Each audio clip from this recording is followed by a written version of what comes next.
Hey there guys, so this time we're going to be going over narrow grip bench press as well as feet up bench press.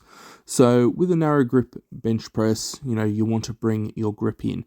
You're doing this in order to work your triceps and shoulders more thoroughly, and you'll find, depending on the individual, it might hit a little bit more shoulder or it could hit a little bit more tricep. Generally, if you bring the grip in more, you're going to hit your triceps a little bit harder, and that's just to do with, elbow extension. Now, when I set up, there's a few things that I do that are similar to the bench press. I still try and retract my scapula to elevate my chest. That just keeps the shoulders, safer while I'm doing this exercise.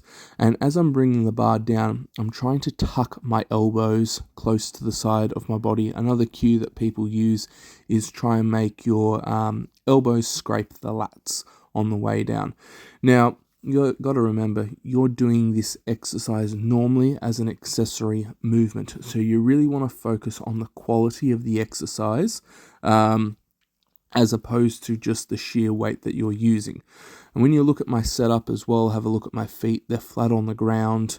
My heels are, in line with my hamstrings. They're not tucked all the way underneath me. I'm not trying to create a massive arch. I'm not trying to leg drive. I'm trying to let the triceps and shoulders do the majority of the work, because I'm using this most of the time as an accessory movement. Now you'll also see, when I bring the bar down to my chest, there's a slight pause and obviously then pressing it back up.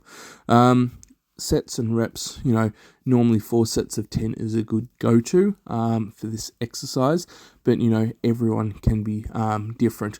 I don't really like going heavy on any narrow grip bench press variation, and that's just due to where the shoulders sort of are, and I don't really want the smaller muscle groups being dumped with a really, really heavy load, just because I feel like I'm in a compromised position. Now, with the feet up bench press, my grip, have a look at that. It's very similar to my traditional bench press.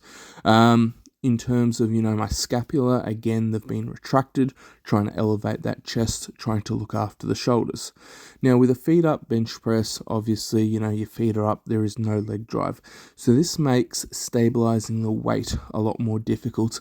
And you'll find, you really need to concentrate on, keeping your back tight, and bringing the weight down, to your chest in a manner that's, not too quick, not too slow. You just want it to be really controlled, especially as the weight, gets heavier. You don't want to obviously fall off the bench press. Now, what this exercise I have found teaches really well is how to use your back just to remain stable on the bench press. This then carries across to, to your traditional bench, because when you learn how to use your upper back and you learn how to stabilize and, you're, comfortable under heavy load, when you go back to having your feet flat on the ground, and then leg driving, your regular bench press just feels so much easier. And, there's so many more, opportunities, for you to press heavier simply, because you've got better balance. Balance doesn't just come from, your upper back. Obviously, your core has to work a fair bit more, but, your shoulders as well, and just being stable under load. When you rock from side to side slightly, when doing a feet up bench, it obviously throws you out. So having this as another exercise is a great tool. 4 sets of, 10 works really well. Any questions? Comment below. Otherwise, have a great day.